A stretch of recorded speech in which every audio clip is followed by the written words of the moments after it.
In this presentation, I will be talking about the osteology of the upper limb. I will be concentrating on some of the bony points that are fractured easily. Also the areas of the bone where the nerves comes in contact. The shoulder girdle, which is made by the clavicle and the scapula, and the humerus, connects the upper limb with the axial skeleton, which is the central part of the body. The humerus forms the bone of the upper limb, especially in the area of the arm. The forearm is formed by the two bones. On the medial side, we see this bone is the ulna. On the lateral side, the bone which we are looking here is the radius. The hand is formed by many number of bones. There are a set of carpals, metacarpals, and phalanges. In the upper limb, we always use the word proximal and the distal. Proximal is the area which is nearer to the midline, so where the limb comes and connects with the body. There are 8 carpal bones setting in the 2 rows. The proximal row contains the 4 carpals, and the distal row contains the rest of the 4 carpals. Metacarpals are 5 in number. The phalanges form the fingers and the thumb. In the fingers, there are 3 sets of phalanges, 4 proximal, 4 middle, and 4 distal. In case of thumb, there is only 2. There is a proximal phalanx and the distal phalanx.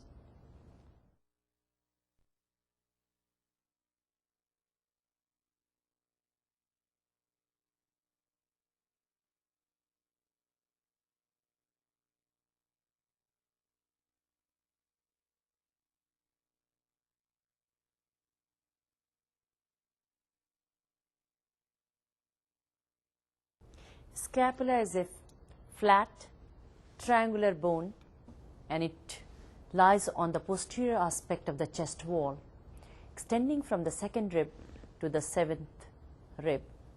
It has 3 borders, superior, medial, and the lateral. It has 3 angles, superior, inferior, and the lateral. It is not attached directly to any bone of the axial skeleton, but is mostly attached indirectly by the muscles. This gives a very free movement of scapula, and the free movement of scapula indirectly gives a wide range of the movement of the upper limb. Lateral angle contains the glenoid fossa or glenoid cavity. This glenoid cavity articulates with the head of the humerus and forms the glenohumeral joint or the shoulder joint. There is 2 processes. This process is known as acromion process, and this beak-like projection is called as coracoid process.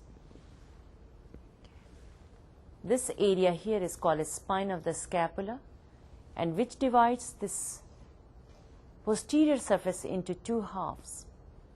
The superior part of this area gives attachment to the supraspinatus muscle, while the lower part gives attachment to the infraspinatus muscle.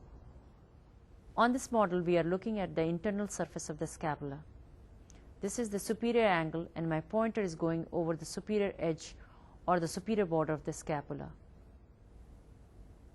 When I come to the lateral edge, this is the area of the suprascapular notch containing the suprascapular nerve, and the ligament shown here in white attaches to the base of the coracoid process to the superior edge and changes the notch into a foramen.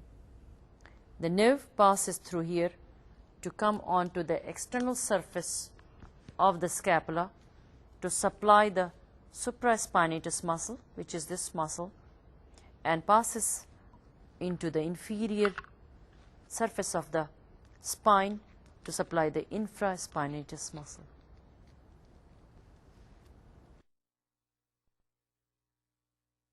So let me talk about the fracture of the clavicle. This is one of the bone which is fractured very frequently. As I told you, this is the weak area where the medial 2/3 is meeting the lateral 1/3, and this is where the clavicle is frequently fractured. The condition usually happens when there is a direct force applied from the lateral end of the clavicle, or when we fall on the outstretched hand and the force breaks this point. The medial 2/3 of the clavicle is pulled up, and because of the attachment of the sternocleidomastoid muscle.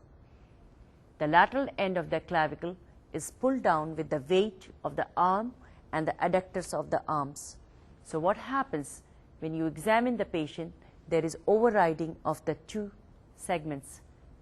Usually the medial segments overrides the lateral segment. Humerus is the longest bone of the upper limb. It has a upper end, the lower end, and the shaft. The round area here, 1/3 of the sphere, is the head of the humerus. This constricted area around the head is the anatomical neck of the humerus. The anatomical neck gives attachment to the capsule of the joint. This slender area where the upper end is joining the shaft, this area is called as surgical neck of the humerus. There is two bumps here. The small projection here or bump is called as lesser tubercle, and on this side here is called as greater tubercle. Lesser tubercle gives attachment to subscapularis muscle, the medial rotator of the shoulder, and the greater tubercle contains some smooth areas which are attachment of the rotator cuff muscles. The rotator cuff muscles are very important for the stability of the joint. Between the two tubercle, there is a groove. This is known as bicipital groove or the intertubercular groove. This contains the long head of the biceps. This groove has two lips. There is a lateral lip, there is a medial lip. This gives attachment to two muscles of the upper limb, the pec major and the teres major. The floor of this groove gives attachment to latissimus dorsi muscle. There is a mnemonic which goes as lady between the two major. So the two majors are attaching on to the two sides, while the lady is the latissimus dorsi which lies into the floor of the groove. Looking at the shaft, there are two important features. On the lateral surface, there is a V-shaped projection or tuberosity which is called as deltoid tuberosity. The deltoid tuberosity gives attachment to the deltoid muscle, which is a strong abductor of the upper arm. On the posterior aspect, there is a very shallow groove. This groove here is called a spiral groove, and the spiral groove lodges the radial nerve. The lower end of the humerus is expanded and it is irregular. On the medial aspect, this is a pulley-like structure is trochlea which joins with the ulna. On this lateral aspect, this is a round head-like looking area joins with the radius which is called as capitulum. On each side, we see two bumps, condyles. Condylus in Greek means bumps. The medial epicondyle is very prominent, and the lateral epicondyle is a smaller projection here. Medial epicondyle clinically is very important because on the posterior aspect there is a groove here. This groove contains the ulnar nerve.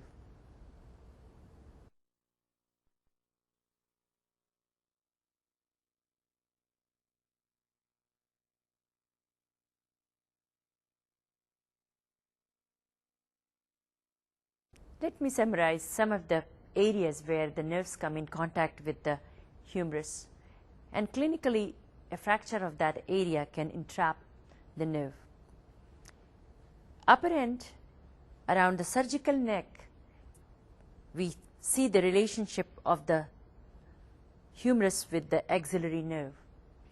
With the fracture of the surgical neck, the axillary nerve can be entrapped in this area. The second area is onto the posterior aspect of the shaft in the spiral groove. The spiral groove, when it gets fractured and involves the radial nerve, it can cause the wrist drop. Let me tell you about the Saturday night palsy. On the Saturday when you are watching the movie, you take the arm and put it over the couch. While doing that, you are crushing the radial nerve between the couch and the spiral groove, which gives the numbness and paresthesia on the arm and the forearm. The third side which I would like to show you is the posterior aspect of the medial epicondyle. The medial epicondyle, on the posterior aspect, this is the position of the ulnar nerve, and a fracture of the medial epicondyle can entrap the ulnar nerve. The fourth site is the supracondylar region, which is just above the condyles. This is the area where a fracture can enclose or entrap the median nerve. Radius is the lateral bone of the forearm or the antebrachium. It has got a head, neck, the body, and the lower end. The head is a disc-shaped structure which joins with the capitulum of the humerus. It joins with the ulna to form the superior radioulnar joint. It rotates around a ligament which attaches around the head. The radius rotates in supination and pronation. This constricted area here is the neck of the radius. This rough area is called as radial tuberosity, gives attachment to the biceps muscle. The head joins with the capitulum of the humerus. This sharp area of the shaft is called the interosseous border, gives attachment to the interosseous membrane. The interosseous membrane joins the two bones together. The force from the lower end of the radius from the hand passes through the interosseous membrane into the ulna and passes through the upper end of the ulna to the humerus. The lower end of the radius has a smooth anterior surface. This lies just underneath very subcutaneously. This area here where I've got my pointer is position of the radial arteries, and that's where we feel the radial pulse. On the lateral aspect, there is a projection which is called as styloid process of the radius. And if we come on to the posterior aspect, there is a small bump. This area here is called as dorsal tubercle or the Lester's tubercle. Ulna is the medial bone of the forearm. Something different about this bone, the head of this long bone lies distally.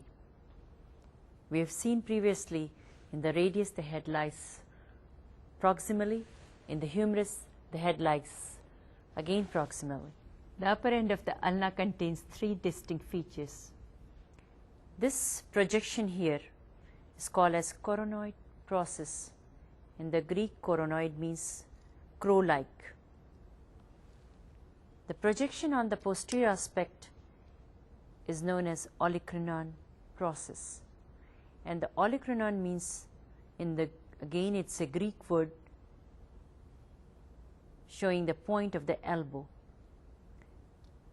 The olecranon lies in the olecranon fossa in full extension, it lies in the olecranon fossa of the humerus. The coronoid process in full flexion, which is this movement here, lies into the fossa, and this fossa is the coronoid fossa. So in full extension, the whole coronoid process and lodges into the fossa. This area here is known as trochlear notch. The trochlear notch joins with the trochlea of the humerus to form the elbow joint. This sharp border on the shaft joins with the interosseous membrane of the radius. The head has got a small little projection.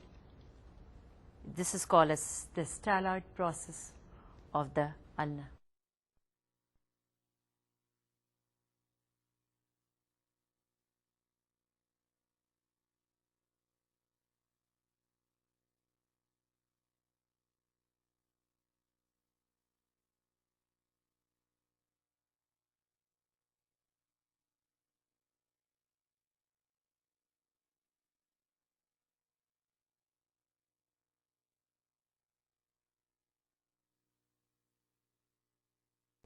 Let me talk about the fracture of the scaphoid bone. The scaphoid is a very commonly fractured carpal bone. It also transmits the most of the force from the hand. So this constricted area of the scaphoid, that's where it gets fractured. The fracture becomes more complicated because it gets its blood supply from its distal fragment. That means the blood vessel comes from the proximal end and enters the bone from the distal end. With a fracture here, it loses blood supply, and what we get is the avascular necrosis.